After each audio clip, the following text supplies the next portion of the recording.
Today we're going to learn about relationships as always, love as always, life as always, and see what we can see and learn what we can learn about how to develop the greatest lives for ourselves and develop the greatest relationships.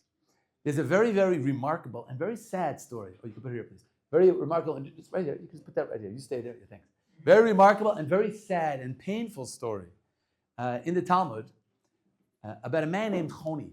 Choni was the greatest rabbi of the generation, one of the greatest. Choni HaMa'agel, his name was. Okay, he was a man who was so holy, so righteous, so spiritually gifted. He was able to even perform miracles on behalf of the Jewish people. A great leader, a great sage to communities, in the Jewish world, and he lived a good life. However, there is a verse in the Bible, in the book of Psalms, which troubled Choni, the great rabbinic Choni. The verse is a verse that many of you might know. If you go to one of those Jewish Shabbos tables, you might have heard at the end of the meal people sing a little melody. It's called Shir HaMalos. You know it? Would you like to sing it for us? You know it? You know what I'm talking about? Yeah, Shir HaMalos B'shuv. That's it, right? You know that melody? Well, guess what? Choni knew it even before it was a melody. It was just the verse. Unbelievable. The guy was a genius. And the verse there goes that King David says in Psalms, he's singing about the miraculous salvation after the exile of the Jewish people from Israel. They were going to come back. And the tradition was they're going to come back after 70 years. And the verse expresses that those 70 years are going to pass like a dream. Shir HaMalos B'shuv Hashem et Shivat Zion. When God will bring back the Jewish people who are exiled. It'll be as if we just dreamt. And Choni was like, I don't understand this verse. I mean, this doesn't make any sense. 70 years are going to pass in a dream? I mean, a person can't dream. You can't dream for 70 years. And he had a crisis in faith. This verse doesn't make any sense. It can't be. There's a mistake. Something's wrong with this little verse in the Torah. It really bothered him. And God's like, oh yeah, Choni, you don't believe in me enough? Watch this. And God created a miracle. A secret miracle. One day, Choni fell asleep wherever he was. I don't know, he's smoking his pipe on a park bench. Wherever he was. He falls asleep. And it's not just a sleep. It's a sleep of sleeps. And he sleeps not just through the day, but through the night and through the next day and the next night and the next day. And miraculously, obviously, it's miraculously, no one even wakes him up. No one even notices him. And slowly he sleeps for days and days and days and days and weeks and months. And, the foliage begins to grow around him, and he sleeps for, you'll never guess. You'll never guess. He sleeps for 70 years. Now, some of you be like, wait a second. I once heard the story when I was a kid about Rip Van Winkle, that's it. Well, Rabbi Willig is here to tell you that whoever plagiarized Rip Van Winkle is he's a thief. That's why it's called Rip Van Winkle, because he ripped it off. Okay, he ripped it straight out of the Talmud. It's actually a Talmudic story, and whoever wrote Rip Van Winkle is actually a thief, all right? He's probably long dead, but you can sue him still. Okay, he ripped it straight off the Talmud, straight out of this story of Choni. And Choni sleeps for 70 years. And then, of course, if you're the cameraman, you've been waiting a long time for this scene, 70 years later, it's like, and he opens it, what the heck? What's going on? His beard is like this, and it's all white, and his clothes are threadbare, and he looks around, where the heck am I? What's going on? What? Shacharis. What? He's trying to figure out where he is. What's going on? He can't even recognize anything. He walks. He makes his way out of his thicket, and he what's going on? I don't recognize anything. I don't recognize anyone. Who's here? What's going on? And he starts like talking to people and like, what year is it? It's like Back to the Future thing. It's like, what's happening here? And he just wants to go home. He just wants to go home, but he can't find his way home. 70 years later, I mean, this neighborhood, this city, everything's changed. You don't know what. So he starts asking people. He's like, does anybody know where to find, the house of Choni? Like, does anyone help me? Can anyone help? Like, Choni. Choni is like, he's long dead. No, okay. Can anybody help me find? He figures like, okay, so he's thinking like, oh, that's Choni's son. Has anyone seen Choni's son? Choni's son, Choni, the great Choni. Anyone know Choni's son? And they're like, Choni's son? He's long dead. He's like, I'm trying to find Choni, the house of Choni's son. Can you bring me to the house? Like, can you find? They're like, listen, he's long dead, but Choni's grandson is alive. We can help you find his house, right? And he's like, okay. And he basically he's talking to people, and he's like, in this conversation, like, I am Choni. They're like, look at this, crazy old man. He's Choni. Like, dude, Choni hasn't been has lost. He died in some type of tragic accident. It must have been a boating accident. Lost at sea. He hasn't been around for 70 years, dude. He knocks on his own door. Like, hey, I'm Choni. Like, Choni. So the guy, what does a Jew do if no one wants to take him into their house? I mean, what does a Jew do? Good thing for Judaism. I don't know what the Goyim do. What does a Jew do when he's in trouble? He goes to the shtibel. The shtibel always has, shtibel is like a little, like the synagogue. There's always every Jewish town has a synagogue, and every synagogue has a bathroom. I mean, you need a bathroom. Like, no, I don't know what they do. If you're lost somewhere else, I mean, no one's going to open the door for you. But thank God, in a Jewish city, you can always get a piece of, you can always get maybe go to a shtibel, find the bathroom, a little drink of what, maybe you get a coffee, maybe even a piece of kugel, sleep on the bench. The shul's always open, like a good place to be. Thank God. One of the many reasons, be thankful for being Jewish. In any case, he shows up there, he sits down, and he's lonely. He's lonely.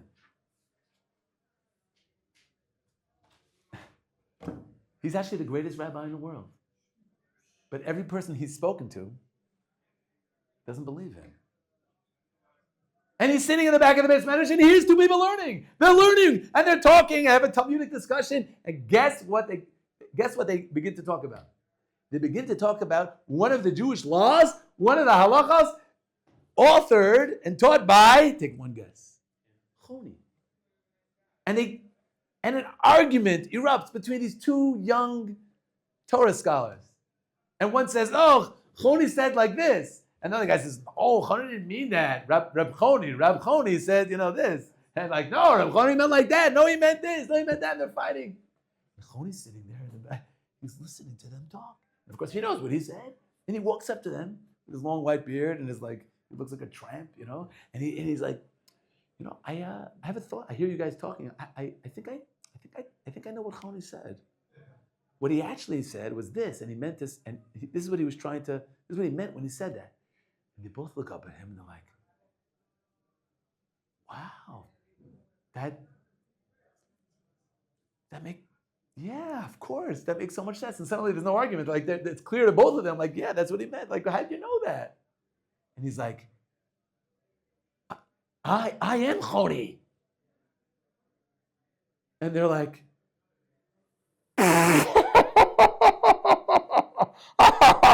this guy's out of his box. This crazy man escaped from a mental institution. You're not Choni. Get out of here. Get out of here. Right? And Choni walks outside, and he's the loneliest man in the world. Getting no love, no acceptance, he has no place. His whole identity is not affirmed by anyone. And he's so sad and he's so lonely and he's so broken. He begins to talk to God. He said, God, I can't live like this. I have no place. I have no physical place. I have no social place. I have no spiritual. I have nothing. I'm a no. He's the greatest rabbi in the world. I have nothing. I have nobody. And the Gemara there has a powerful expression, so powerful. The Talmud says the expression about this moment: O chavrusa, O misusa. He turns to God and he says, you know what? I can't live this way. I think it was Patrick Henry who said, give me liberty or give me death. Well, the Talmud says, give me friendship, give me companionship, or give me death. And believe it or not, the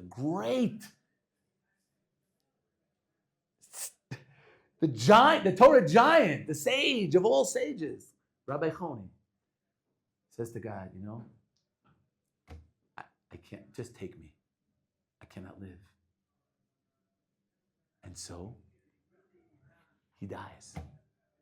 He dies a sad, tragic, lonely, bitter death. All alone. This is the story in the Talmud. Painful story, sad story. Okay. And now, what I'd like to do with you today, and I'd like to think alongside, especially my great students like this guy. I'd like to think about another couple of images, scenes, pictures, stories with you. The first is another painful story of a man named Cain. Cain, who, if you read the Torah, some people call him Cain.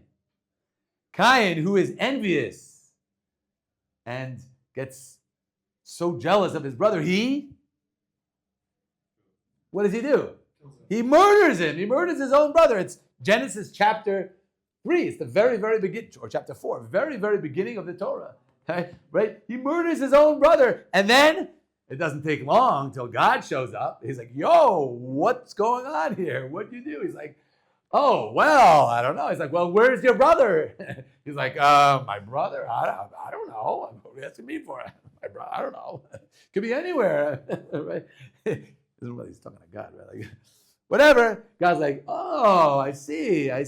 So you killed your brother, didn't you? Right? Famously, he said, am I my brother's keeper? Right? And God says, what have you done? What have you done? I'm quoting the Bible, Genesis chapter 4, verse 10. Because of you, right? Famously, the voice of your brother's blood calls to me, right, from the ground. And because you did this, you are going to be cursed. Can you imagine this? This is God himself, directly speaking, frontally to Cain, and he says, you are cursed. It doesn't really get more rejected than that, does it? You are cursed, and the ground is going to be cursed because of you, and the ground will no longer grant you its bounty. In other words, whatever you plant, it's not going to give you. It will no longer cooperate and be subservient to you.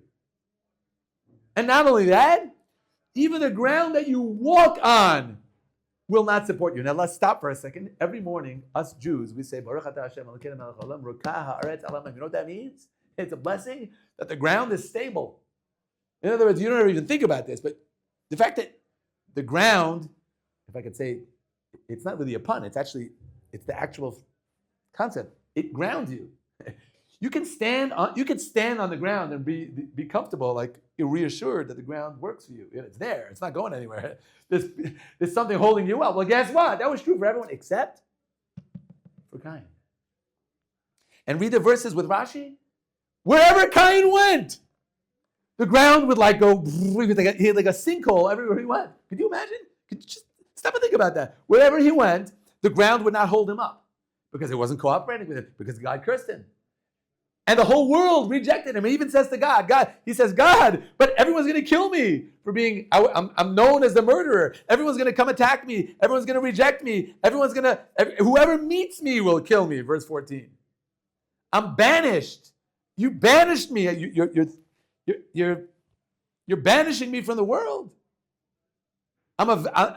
God has said to him, you are going to be a vagrant and a wanderer on the earth. And he turns to the guy and says, but now I'm going to be a wanderer. Whoever meets me is going to get, what am I supposed to do? God says, okay, fine. So, you still rejected. I'll make sure you live, a little, in other words, I'll make sure that no one kills you. That's what he says. I'll make sure that no one actively kills you. But besides for that, all the curses are in place. And Rashi describes that when people would see him, you know what they would say? If Cain would show up anywhere, like on his way to any city or any, people would be like, run! Ah! Cain's here! What? Cain! Get down! Run for your life! And the ground would be like, it's like he's the most dangerous, hated person without even saying anything. No one even wants to go anywhere near him. No one can even get close to him. He's the most executed person ever. Right? Because he's a danger to all society. And essentially, Cain is loathed. He's abhorred by all of humankind. Everyone, fair to say, everyone hates him. They see him as a bad guy. He was a bad guy. He's a murderer. Right? He's the most rejected person. Get away from him! Get away! It's like it's like the story of the Beauty and the Beast. It's like it's Shrek. Right? This guy's a weirdo. He's a hideous monster. Ah! Here he is, and kind of just wants to be accepted. Right? He's the most rejected person ever. Here's my question. Here's my question, my friends. Cain lived a very long life after that. And my question is, how? How? I mean, I gave you a little bit of description. I mean, he's even more despised and rejected than Choni was. Choni is so much of a social outcast. He literally dies. He dies from it. He dies from loneliness. Gents, make no mistake. Loneliness kills. Loneliness is a danger of death. And indeed, that's what happens to Choni. How did Cain live centuries more? How did he live? That's my question. That's my question. So despised and yet alive, despite the fact that he's entirely a social outcast. That's my question. How is it that Choni died, but that Cain managed to live? That's my question. Before I answer, I'd like to tell you another story. Another story which highlights this same concept. It's a very bitter story, a very painful story, but one which teaches us so much about life, about the process of Jewish law and Jewish society. In Judaism, there is the person who is at the height of honor is the greatest rabbi. In Judaism, we honor scholarship. If someone works hard to become a rabbi, and the greater sage you are, the more honor we give you. You follow this? There was a man at the times of the Mishnah. His name was Rabbi Eliezer. Rabbi Eliezer became what's called the Gadol Hadar. In fact, he was known as Rabbi Eliezer HaGadol. The great Rabbi Eliezer. He was the greatest rabbi. He was, at the time of Rabbi Akiva, he was Rabbi Akiva's Rebbe, actually.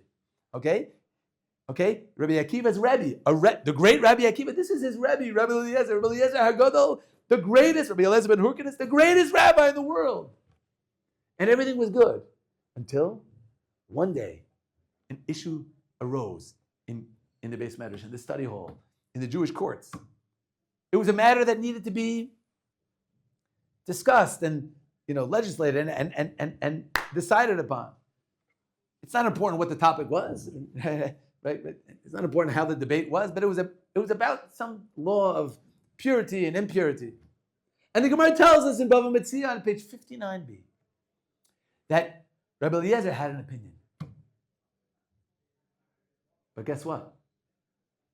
Rabbi after rabbi after rabbi, all the other rabbis in the courts, they all disagreed with him.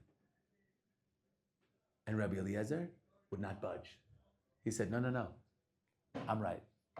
And all the other rabbis began to line up and say, we thought about it. No, we think otherwise.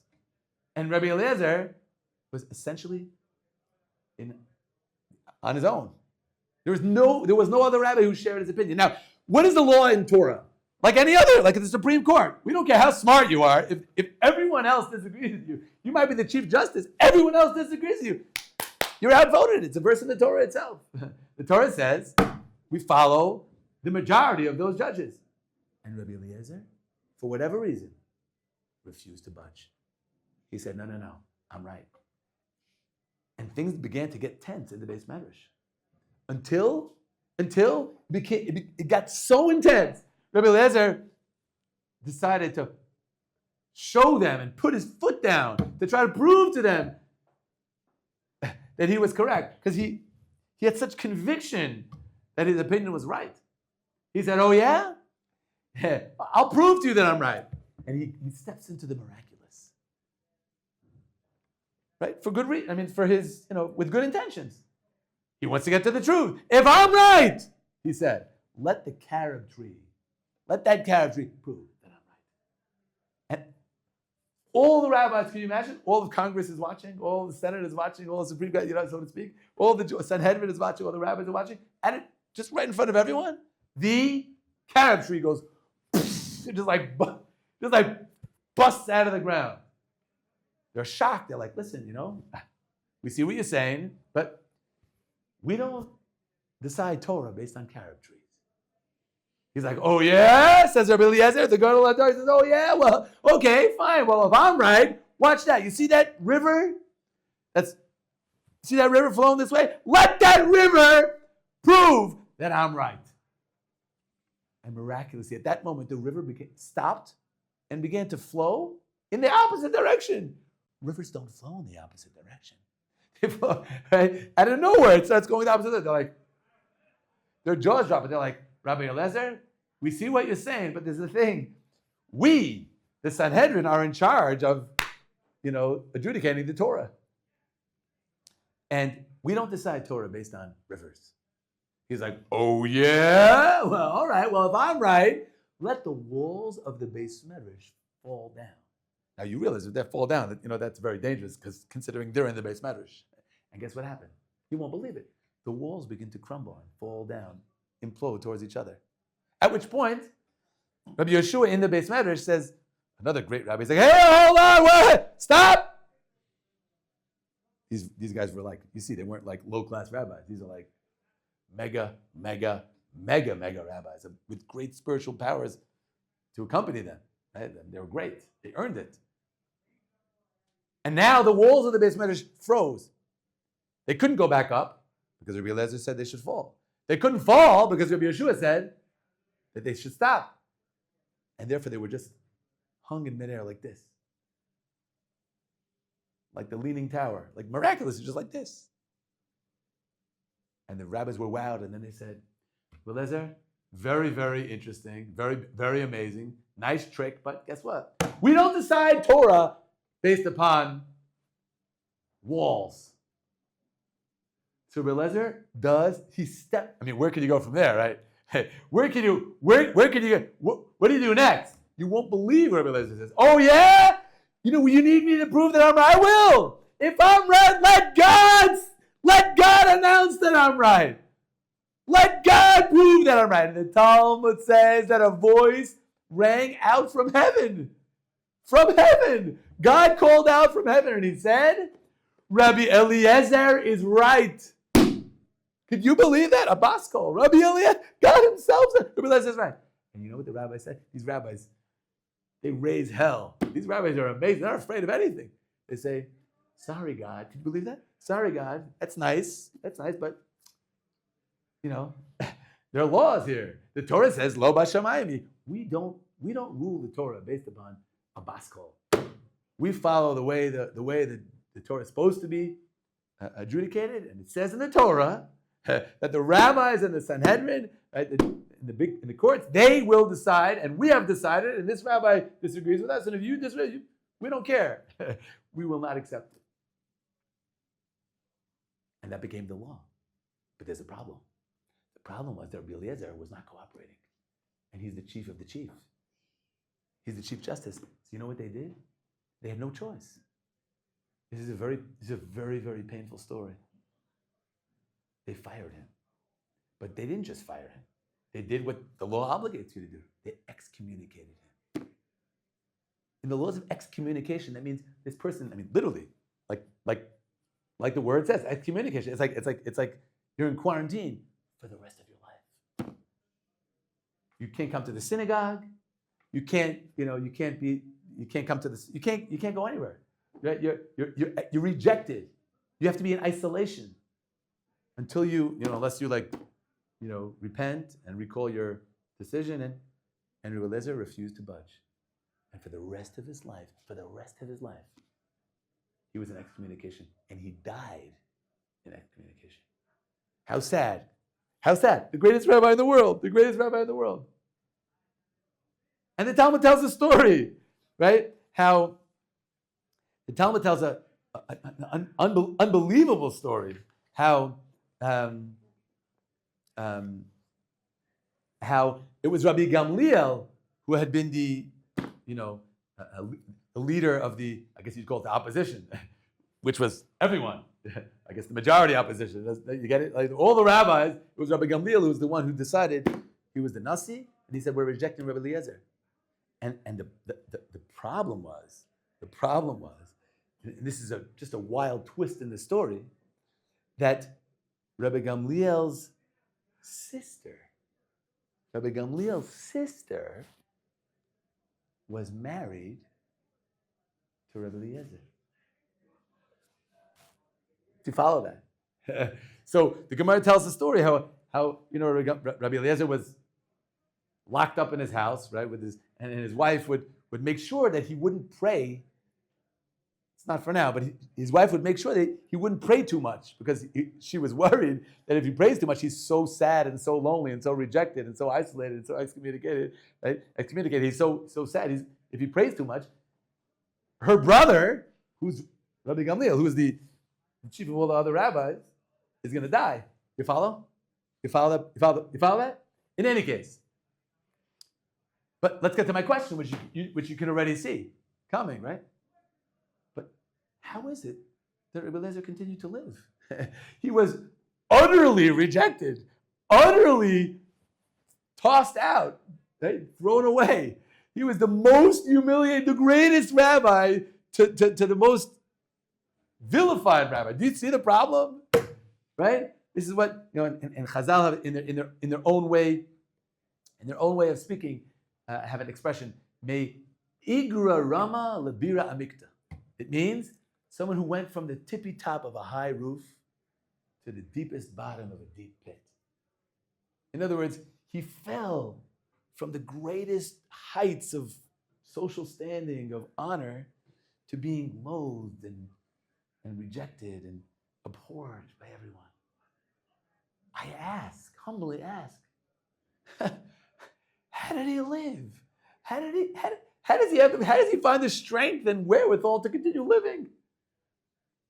Whereas Choni dies miserably due to the fact that he's socially rejected. This is my question. It's all one question today. And I would like to present to you what I think is the answer. I think the answer lies in the following piece of information. After Cain, let's go back to Cain. After Cain is rejected, what does he do next? It says, Vayetze Cain milifnei Hashem. Remember, Cain was utterly rejected by society and by God himself. He's the most lonely person on earth. You ready for this? The next verse. Vayeda Cain es ishto. Let me repeat those words. Vayeda Cain es ishto. Cain went to live on, to be with his wife. His wife. his wife. Then he lives with her, has children with her, and lives happily ever after. The most rejected man. Of them, maybe you fair to argue, the most rejected man in world history. And he lives happily ever after. I mean, not so happily, he's rejected by the whole world. But he had a wife. He had a wife. He had a woman. He had a marriage partner. He had someone in his life who he was bound to. He was rejected by everyone, everywhere, including God. But he had a wife. And if a person has a wife, if a person has a partner, they have encouragement. They have camaraderie. They have companionship. They have someone to talk to. They have positive energy. They experience some respect. They experience the ability to love. They experience the ability to be loved. They experience life. And therefore, even though he was so incredibly loathed and hated and rejected, because there's one person on this universe who was was in his inside circle, and that's his wife, Cain was able to live on despite all the challenges. Rabbi Eliezer, like I just told you in that story, he was alone, right? He was rejected, total excommunication. And his wife would make sure he wouldn't pray too much. What do you see the Gemara is showing you? If you're excommunicated, that doesn't include your wife. You'll say your wife can't talk to you either. You ready for a Talmudic expression? In so many words, I'll paraphrase. Your wife is you. Ishto kagufo. Your wife is you. If you're rejected, I mean, what do you mean your wife can't go with you? That's you. Your wife is part of you. Your wife is part of your existence, your identity, your life. So he lived the rest of his days in incredible disgrace. But he was able to weather it. He was able to manage and soldier on living.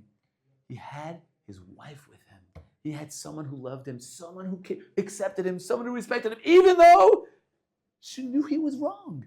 Got it, right? Cain's wife also knew he was wrong.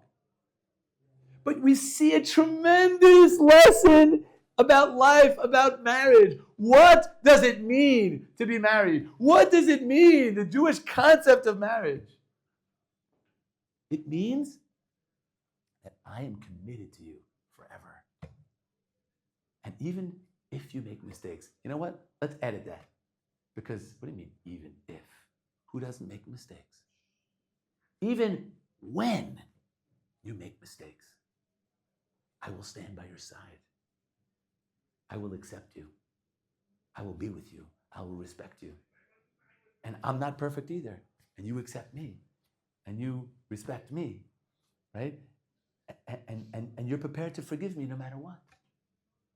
In fact, as I just mentioned recently, the word for marriage in Hebrew is nisuin.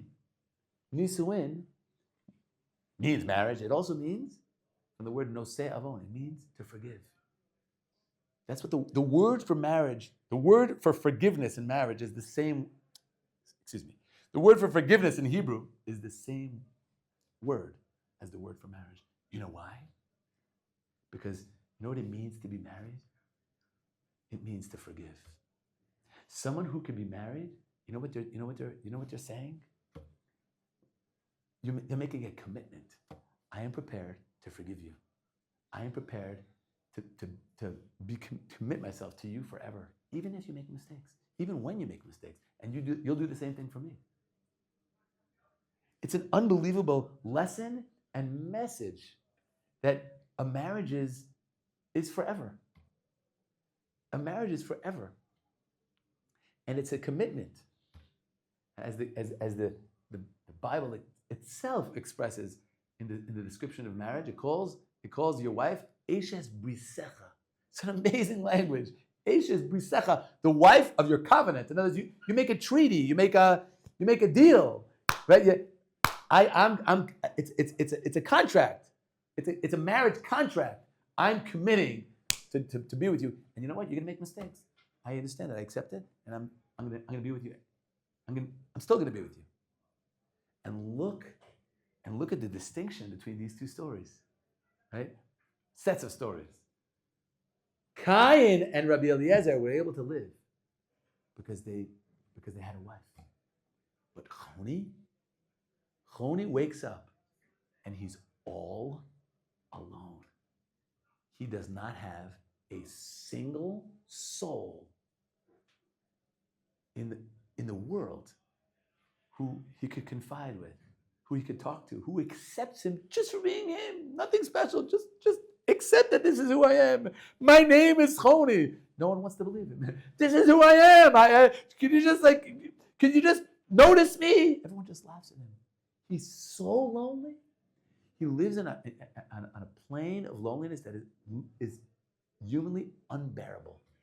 He cannot live on. He dies from loneliness. The message and the lesson here is powerful. God himself says when he creates Adam's wife, right? The very first wife ever. What does God say? It's announced in the Torah for eternity. Lo tov hayos Adam levado.